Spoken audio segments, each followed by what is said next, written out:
ठीक है। इस वक्त मैं खड़ा हूँ गोंडा जिले के जिगर इंटर कॉलेज के बाहर। अभी एक बड़ी खबर आ रही है कि उत्तर प्रदेश के 24 जिलों में यूपी बोर्ड की परीक्षा को रद्द कर दिया गया है। इसकी एक बहुत बड़ी वजह है, इंग्लिश का पेपर लीक हो गया है। जी हाँ, हम यहाँ मौजूद छात्रों से जानेंगे क्या कहना चाहेंगे इस पर। पेपर लीक हो गया, क्या बोलोगे?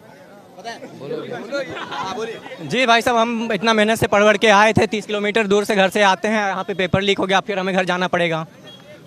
मुश्किलें हैं। क्यों, गलती कहाँ हो रही है? अब गलती शासन में हो रही है, जो मतलब ये देखते हैं, इनको मतलब अच्छे से सिक्योरिटी इसकी करानी चाहिए। बच्चों को परेशान होना पड़ता है हर प्रकार से। क्या सर, क्या पेपर लीक हो गया, क्या कहना चाहेंगे बताइए? ये बताना चाहूंगा कि ये शासन की भी बहुत बड़ी गलती है और बच्चों के लिए बहुत ज्यादा परेशानी की बात हो रही है यहाँ पर कि बच्चे दूर दूर से आकर के पेपर दे रहे हैं, बहुत दूर दूर से सेंटर उन लोग का आ रहा है, लेकिन यहाँ पर रातों रात पेपर लीक होने का शासन की बहुत बड़ी गलती है। यहाँ पर गलती मानते हैं शासन की। और कोई बोलना चाहेगा? योगी बाबा की सरकार में तो ऐसा नहीं होना चाहिए। शासन व्यवस्था बड़ी सरकार बनाइए, शासन व्यवस्था मजबूत करें अपनी। हाँ, और इसके बाद ही गलती निकल रही है, एक बड़ी गलती मानते हैं इसको। हाँ। क्या कहेंगे आप? यहाँ पर गलती 24 जिलों के लिए जो ये हो रहा है, 24 जिलों में जो बच्चे पेपर देने जा रहे हैं अपने घर से या पढ़ाई करके, जो मानसिकता है उनकी खराब हो रही है, इससे देश पर बहुत ज्यादा प्रभाव पड़ रहा है, हमारे देश पर बहुत ज्यादा। इससे बच्चों होता है, इससे बच्चों का मनोबल डाउन होता है। अग्नि में पढ़ाई किए, साल भर पढ़ाई करके इतनी दूर से हम लोग पेपर देने आ रहे हैं, उसके बाद पेपर लीक हो गया तो हम लोग के लिए भी तो बहुत दिक्कत होगी। मनोबल देश की बहुत प्रकार की हानि हो रही है। इससे हम लोगों को अपने देश की तरफ एक कदम बढ़ाना चाहिए। बच्चे जो तैयारी कर रहे हैं, 3 दिन से 4 दिन से इंग्लिश की तैयारी कर रहे थे, वो तैयारी किए रात दिन जाग कर, और उसके बाद में पेपर लीक होगा, उसका क्या मतलब है? आज 6 दिन के विषय पे आज 6 दिन के विषय पे 6 दिन का गैप मिला, उसके ऊपर 6 दिन के बाद हम लोग इतनी तैयारी, इतनी मेहनत करें, ऊपर से पेपर लीक हो जाए। आज के पूरी जनता और जितने डिस्ट्रिक्ट में पेपर हो रहा है, वहाँ के बच्चे कितने परेशान हुए होंगे।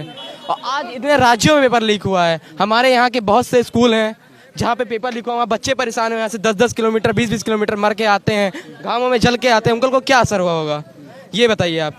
इस शासन की सबसे बड़ी गलती है इस बार का शासन। मतलब इतनी अच्छी शासन बनी, योगी जी के शासन में ऐसा हो सकता है? कोई मान ही नहीं सकता है कि पेपर लीक हो। और ये हो गया तो अब आप ही बता सकते हैं क्या होना है।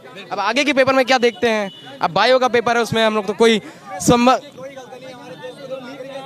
कोई गलती नहीं है। शासन की गलती नहीं मान रहे? जो नागरिक है जो पेपर को लीक करा रहे हैं हमारे देश के, सबसे ज्यादा गलती उनकी है। उनके ऊपर बड़ी से बड़ी कार्रवाई हो। तो लोग छात्र नाराज हैं, कोई किसी की गलती बता रहा है, कोई किसी की गलती बता रहा है। लेकिन देखा जाए शासन व्यवस्था जिस तरह से टाइट करने की बात की जाती है योगी सरकार द्वारा, उसकी कहीं ना कहीं खामियां निकल कर उसकी पोल खोलते हुए नजर आता है। हर बार कहीं ना कुछ बड़ी गलतियां हो रही हैं। इस बार 12th का पेपर लीक हो गया है, छात्रों में रोष है, बड़ी दूर से पेपर देने लोग आ रहे हैं, कई कई दिन की तैयारियां कर रहे हैं। पेट्रोल का दाम 100 पार कर चुका है और इस तरह की गलतियां बहुत बड़ा सवाल खड़ा करती है, क्योंकि यही छात्र देश का भविष्य हैं और उनके साथ ऐसा खिलवाड़ बहुत बड़ी गलती, बहुत बड़ी चूक है। और तमाम अपडेट्स के लिए, ऐसी खबरों के लिए देखते रहिए यूपी टाइम्स।